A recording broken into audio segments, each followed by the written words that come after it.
this whole thing about a post-race society. It's like, well, how is that even possible when these stories haven't been told?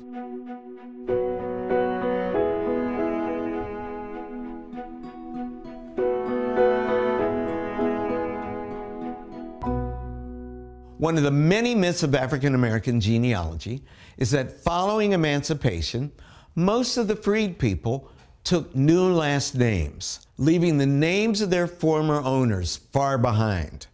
But that's not true. You see, many of our ancestors actually kept their former owners' last names, and that's how they're listed in the 1870 census.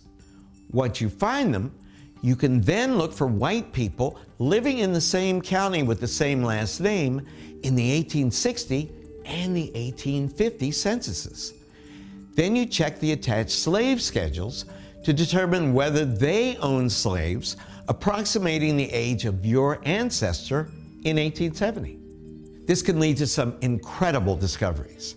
If you could identify the name of your ancestor's owner, you can then look for your ancestor's first name in bills of sales between slave owners, in estate records, in wills, and in deeds filed at the time of the owner's death. And sometimes, though it's hard to believe, you'll get lucky and you'll be able to catch a glimpse of your ancestor's life under slavery. We were able to use these techniques to show filmmaker Jordan Peele how in 1860, his great-great-grandmother, whose name was Alvania, was sold away from her parents and her younger brother when she was 12 years old. Alvania to Willis Crandall, price $1,250. Sam to Edmund Moore, price $700. Wow. This is so sad.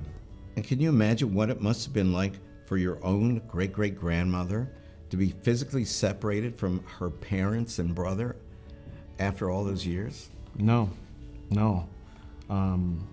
It's crazy, and you wonder what that does to the psychology of a family, generations down. Mm-hmm. I mean, that kind of trauma